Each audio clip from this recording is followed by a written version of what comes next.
22 April মঙ্গলবার দুপুর এরই মাঝে ঘটে যায় ভয়ঙ্কর ঘটনা। গুলির শব্দে কেঁপে ওঠে বৈশরণ। কে কোন দিকে যাবে, কিভাবে প্রাণ বাঁচাবে বুঝে ওঠার আগেই দুমদাম মৃত্যু হয় ২৬ জনের। কাশ্মীরের পেহেলগাঁওয়ে জঙ্গি হামলায় ২৬ জন পর্যটকের মৃত্যু। তারপর থেকেই বদলা শুরু। বদলা চাই দাবি উঠে গেছে গোটা দেশবাসী। নড়ে চড়ে বসেছে কেন্দ্রীয় সরকার, কেন্দ্রীয় স্বরাষ্ট্র মন্ত্রক, প্রধানমন্ত্রী নরেন্দ্র মোদী, কেন্দ্রীয় স্বরাষ্ট্রমন্ত্রী অমিত শাহ থেকে শুরু করে একাধিক কেন্দ্রীয় নেতৃত্ব। তার মধ্যেই কিন্তু জঙ্গিদের খুঁজে বের করতে একেবারে চিরুনি তল্লাশি চালাচ্ছে। জোরদার তাণ্ডব শুরু করে দিয়েছে কাশ্মীর জুড়ে বিএসএফ, সিআরপিএফ সহ সেনাবাহিনীর জওয়ানরা। তার মধ্যেই গোয়েন্দাদের হাতে একেবারে চাঞ্চল্যকর তথ্য। এবার জঙ্গিদের প্ল্যান বি ফাঁস। কাশ্মীরে পেহেলগাঁওয়ে জঙ্গি হামলার মাঝি এবার জঙ্গিদের প্ল্যান বি গোয়েন্দাদের হাতে। এবার গোয়েন্দাদের হাতে যা তথ্য তাতেই কিন্তু রীতিমতো ফের কেঁপে উঠল গোটা দেশ। তাহলে কি পেহেলগাঁওয়ে জঙ্গি হামলার মাঝি আবার নতুন করে ছক, নতুন করে নাশকতার ষড়যন্ত্র, নতুন করে কি কাশ্মীরকে রক্তাক্ত করার ষড়যন্ত্র? জঙ্গিদের প্ল্যান বি যা সামনে এলো তাতেই কিন্তু রীতিমতো হইচই পড়ে গেল একেবারে গোটা কাশ্মীর সহ গোটা দেশ জুড়ে। তখন কেউ জিপ লাইন করছে তো কেউ ট্যাম্পলিনে লাফাচ্ছেন, কেউ শুধুই সৌন্দর্য উপভোগ করছেন, অনেকেই আবার ম্যাগি পয়েন্টে দুপুরে লাঞ্চ সেরে নিচ্ছেন, কেউ বিশ্রাম নিচ্ছেন গাছের তলায়। 22 এপ্রিল মঙ্গলবার দুপুরের মাঝেই ঘটে যায় ভয়ঙ্কর ঘটনা। গুলির শব্দে কেঁপে ওঠে কাশ্মীর। কে কোন দিকে যাবে, কিভাবে প্রাণ বাঁচাবে বুঝে ওঠার আগেই মৃত্যু হয় ২৬ জনের। যা নিয়ে উত্তাল অভ্যন্তরীণ পরিস্থিতি দেশের। এনআইএ শুরু করেছে তদন্ত। একে একে উঠে আসছে একাধিক চাঞ্চল্যকর তথ্য। গোয়েন্দা সূত্রে খবর, জঙ্গিদের টার্গেট ছিল কাশ্মীরের পেহেলগাম। লিডারের জল রক্তাক্ত করতে ওই এলাকায় তারা পৌঁছেছিল 15 এপ্রিল, অর্থাৎ এক সপ্তাহ আগে। আমরা যখন বাংলায় পয়লা বৈশাখ উদযাপনে ব্যস্ত, কেউ কেউ উদযাপন সেরে কাশ্মীর যাওয়ার প্রস্তুতি নিচ্ছে, তখন সেখানে মিশন সেট করছিল তারা। সূত্র বলছে শুধুমাত্র বৈশরণে গেছে, সেখানে রেইকি করেছে, থেকেছে এবং চোখ বুঝে কোপ মেরেছে এমন নয়। এক্ষেত্রে প্ল্যান বিও ছিল তাদের কাছে রেডি।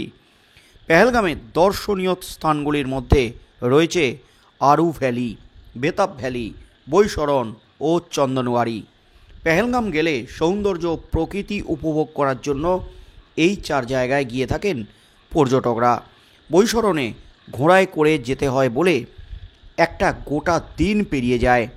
ঠিক সেজন্য অনেকেই এই জায়গা বাদ দিয়ে দেন, কিন্তু আরু বেতাবে যায় না এমন মানুষের সংখ্যা নেহাতি হাতে গোনা। প্রায় সকলেই যায় কাশ্মীর বেড়াতে গেলে। আর এই আরু বেতাবই ছিল জঙ্গিদের প্রথম পছন্দ স্থান।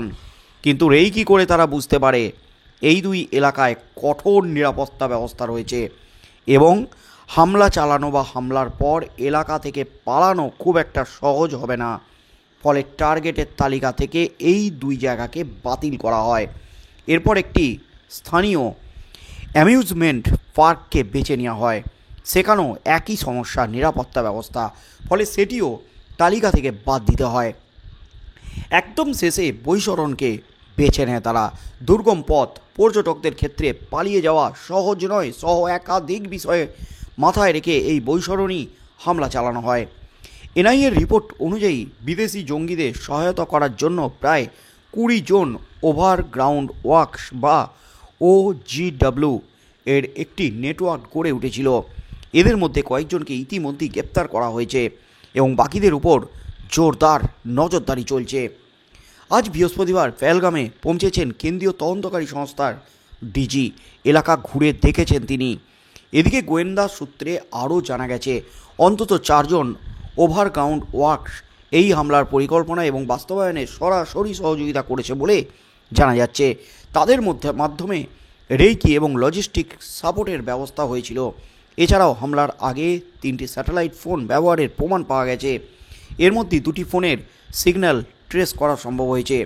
ঘটনার সরাসরি নাম জড়িয়েছে লস্কর ই তৈবার। সূত্র বলছে এই হামলার পর থেকে পাকিস্তানের তরফে তাদের নিরাপত্তা বাড়ানো হয়েছে। 24 ঘন্টা সশস্ত্র বাহিনী থাকছে তার বাড়ির সামনে। সিসিটিভি ক্যামেরায় মুড়ে ফেলা হয়েছে এলাকা। লাহোরে ওই বাড়িতে সর্বক্ষণ নজর রেখেছে প্রাক প্রশাসন। তাদের সঙ্গে গুপ্তচর সংস্থা ISI এবং পাক সেনাও যোগ দিয়েছে। সবাই মিলে হাফিজ শহীদকে নিরাপত্তা দেওয়া হচ্ছে। হাফিজ শহীদ লস্কর ই তৈবার মেন মাথা, মেন দানব, জঙ্গি। পাকিস্তান তাকে বুক দিয়ে আগলে রক্ষা করছে, এমনই কিন্তু দাবি এনআইএর হাতে কিন্তু চমকে দেওয়ার মতো তথ্য। এনআইএ যা দাবি করল শুধুমাত্র কাশ্মীরের এই বৈশরণে নয়, পেহেলগামে আরও যে 3-4 জায়গা আছে সেখানে হামলার ছক ছিল জঙ্গিদের।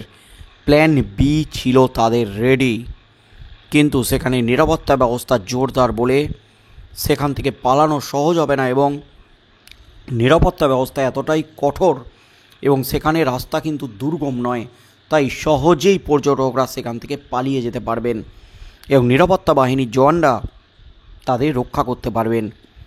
কিন্তু বৈশরণ এমন একটি জায়গা যেখানে যেতে গেলে সারা দিন লেগে যায় পর্যটকদের। ঘোড়ার পিঠে চেপে রীতিমতো দুর্গম পথ পেরিয়ে পৌঁছাতে হয় মিনি সুইজারল্যান্ডে। তাই এই জায়গা রেইকি করে তারা 15 তারিখ থেকে, অর্থাৎ 1 সপ্তাহ আগে থেকে তারা সরজমিনে খতিয়ে দেখে এই বৈশরণ এলাকা এবং সেখানে আরও 4 জন স্থানীয় জঙ্গিদের সাহায্য করেছে বলে খবর উঠে আসছে। ইতিমধ্যেই কিছু জনকে গ্রেপ্তার করেছে কেন্দ্রীয় বাহিনী। তার সাথে সাথে যে বিস্ফোরক তথ্য, জঙ্গিরা কিন্তু কাশ্মীরের বনেই লুকিয়ে আছে, যে কোনো মুহূর্তে আঘাত হানতে পারে ফের কাশ্মীরের বুকে। সেই আশঙ্কাটাও কিন্তু উড়িয়ে দিচ্ছে না এনআইএ তদন্তকারী আধিকারিকরা। এবং একাধিকবার জঙ্গিরা সেনাবাহিনীর সামনাসামনি হয়েছে, তাদের সাথে গুলির লড়াই চলেছে, কিন্তু ঘন জঙ্গলে থাকায় তাদেরকে ধরতে পারেনি সেনাবাহিনী। তাদের খোঁজে রীতিমতো চিরুনি তল্লাশি চলছে। খুব শীঘ্রই জঙ্গিরা ধরা পড়বে, এমনই কিন্তু দাবি সেনাবাহিনীর। তার মধ্যেই প্ল্যান বি জঙ্গিদের যা তথ্য সামনে এলো তাতেই কিন্তু রীতিমতো চমকে ওঠার মতো তথ্য।